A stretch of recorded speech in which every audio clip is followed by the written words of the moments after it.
ভুলে যাচ্ছি না, ওই ঘটনাটা গুটিয়ারি শরীফের এখনো পর্যন্ত বিচার পায়নি। তাই বিচারের স্বার্থে আপনাদের বলবো, আইনি লড়াই করার জন্য এবং আইন সবার মধ্যে লড়াই করার জন্য আপনাদের হাতে আমরা তুলে দিয়ে যাচ্ছি আইনজীবী প্রবীর মন্ডলদাকে। আপনারা যদি মনে করেন ওই খুনিদের যারা খুন করেছে তাদের বিচার দ্রুততার সাথে হবে, তাহলে কোনো চোরা ফুল পদ্ম ফুল পারবে না, খামচিহ্ন বামপন্থীরাই পারবে। তাই আপনাদের বলবো, খামচিহ্ন বামপন্থীদেরকে জেতান, আইনসভার মধ্যে পাঠান। দিকে দিকে কুলতুলি, জয়নগর, ক্যানিং পূর্ব, ক্যানিং পশ্চিম, কাকদ্বীপ, নামখানা থেকে শুরু করে ডায়মন্ড হারবার থেকে শুরু করে বাসন্তী, খামচিহ্ন আইএসএফ কে তথা বামপন্থীদেরকে জেতান। আপনাদের রুজি রুটির কথা বলবে, ন্যায়ের কথা বলবে, হকের কথা বলবে।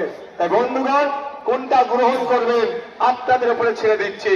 জোড়া ফুল বলছে মাস গেলে ১,৫০০ টাকা দেব, আর আমরা বলছি ১,৫০০ টাকা একটা সংসার চলে না, তাহলে মাস গেলে ১৫ থেকে ২২,০০০ টাকার একটা কাজের ব্যবস্থা আমরা করে দেবো। কোনটা গ্রহণ করবেন?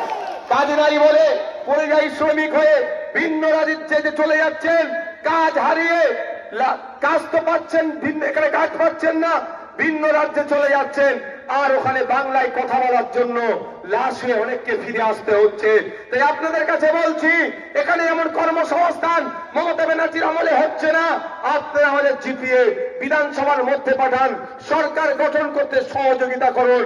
কথা দিয়ে যাচ্ছি, ওয়ান ফ্যামিলি ওয়ান জবের ব্যবস্থা আমরা করে দেব, পরিবার পিছু একজন করে স্থায়ী কাজের ব্যবস্থা করে দেব। তাহলে আমার রাজ্যে যদি কাজ পাই, নিশ্চিত ভাবে ভিন্ন রাজ্যে কেউ কাজ করতে যাবে না। আর আমরা বলছি, আমাদের রাজ্যে আমরা কাজের ব্যবস্থা করে দেব, যদি আপনারা আমাদেরকে জিতিয়ে বিধানসভার মধ্যে পাঠান।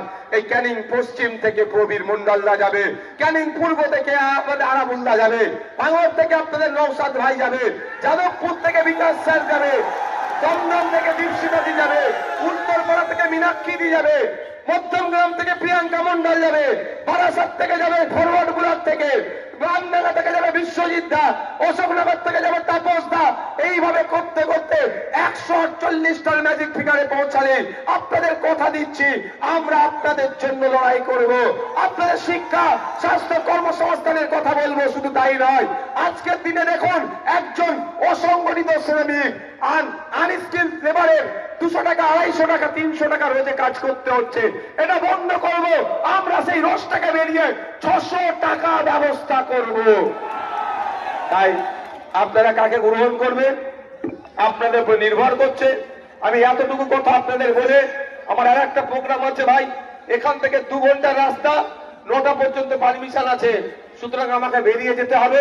এখানে এসে উপস্থিত হয়েছেন রাজ্য কমিটির সিপিআইএম এর নেতৃত্ব তথা বর্ষিয়ান ভাঙড়ের সিনিয়র মোস্ট লিডার আমাদের তুষার ঘোষ মহাশয়, তাকে আমরা স্বাগত জানাচ্ছি।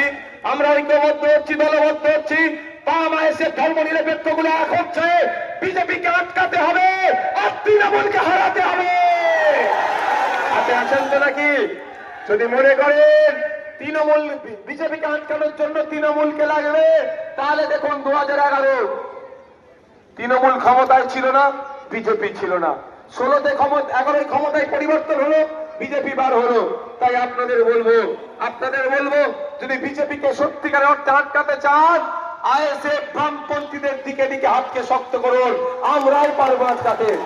আর যারা তৃণমূলের অত্যাচারে বড় ফুলে শরণাপন্ন হচ্ছেন, বিজেপির শরণাপন্ন হচ্ছেন, ভাবছেন বিজেপি টাইট করবে তৃণমূলকে, এই স্বপ্ন আপনার দিবা স্বপ্ন দেখছেন, এই স্বপ্ন বাস্তবে রূপায়িত হবে না। কারণটাই হচ্ছে এরা তৃণমূলকে ছেড়ে রেখেছে।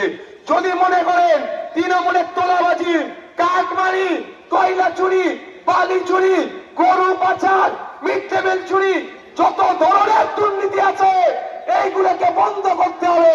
আর যারা দুর্নীতি করেছে তাদের বিরুদ্ধে আইনত ব্যবস্থা নিতে হবে। তাই আইএসএফ খামচিহ্ন আর বামপন্থীদের ক্ষমতায় নিয়ে আসুন, আমরা এদের নোংরামি বন্ধ করব। তাই বলবো, যারা তৃণমূলকে হারানোর জন্য বড় ফুলকে ভোট দিচ্ছেন, ভোটটা বিফলে যাবে, এখানে ভোটটা দেবেন না।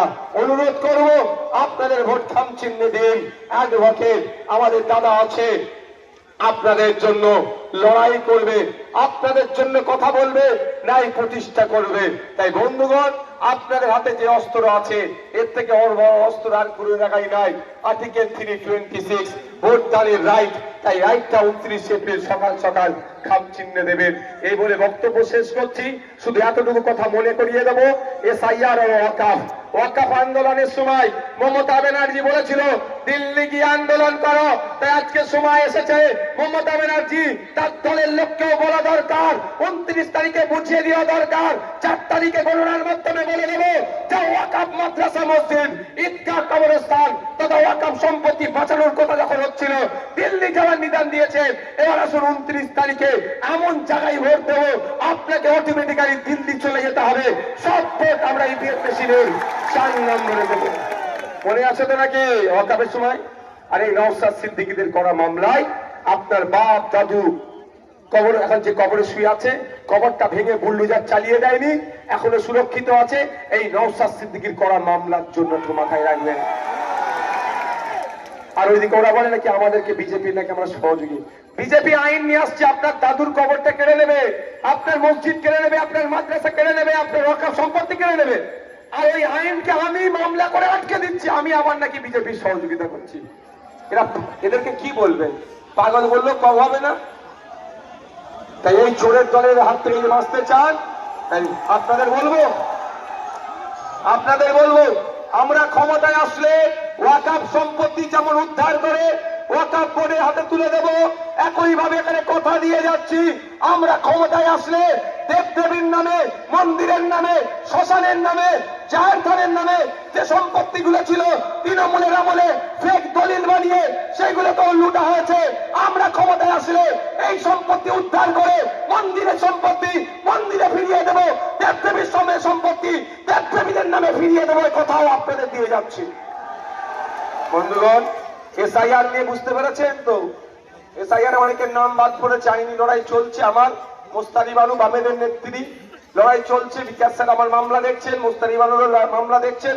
শুধু এতটুকু বলবো, আজকে এসআইআর যে জায়গায় হয়েছে সব থেকে বেশি দায়ী মমতা ব্যানার্জি। মমতা ব্যানার্জি চেয়েছে বলেই লজিক্যাল ডিসক্রিপেন্সি হয়েছে। মমতা ব্যানার্জি চেয়েছে আন্ডার অ্যাডজুডিকেশন, মমতা ব্যানার্জি চেয়েছে সেই জন্য ডিলিট হয়েছে। যা দোষ বিজেপি তৃণমূল মিলে নির্বাচন কমিশনকে সামনে রেখে আপনার আমার ভোটটা এইভাবে ডিলিট করেছে। তাই আপনার আমার পরিবারের 27 লক্ষ মানুষের ভোট যে ডিলিট করেছে, কথা বলে নেবে যারা আছে, কথা বলে নেবে। আপনার আমার যে 27 লক্ষ ভোট, 17 লক্ষ হিন্দু ভাই, 10 লক্ষ মুসলমান ভাই আজকে যে ভোট ডিলিট করেছে তারা আতঙ্কে আছে। এই আতঙ্কে রাখার মূল কারিগরের নাম মমতা ব্যানার্জি, তার সহযোগীর নাম বিজেপি, আর এই মূল যারা এই খেলাটা খেলছে তার নাম হচ্ছে নির্বাচন কমিশন। তাই 27 লক্ষ বাঙালিকে এরা যেভাবে হয়রানি করছে, ওই 27 লক্ষর পরিবার আজকে হয়রানিতে আছে। তাই আপনাদের বলবো, আমরা বাঙালিরা জবাব দেব, আমরা ভোটের মাধ্যমে বিজেপি তৃণমূলকে শূন্য করবো। রেডি আছেন? রাজি আছেন? আর একবার ফ্ল্যাশটা জ্বালান, স্লোগানিং করে শেষ করে দেবো। ফ্ল্যাশ চালান। এই যারা দূরে ছিলেন মা ভাইরা, যারা ফ্ল্যাশটা অন করুন, যারা দূরে ছিলেন ওখানে, এই দেখো দূরে হচ্ছে, ফ্ল্যাশটা জ্বালান। জয়নিংটা তোমরা করবে।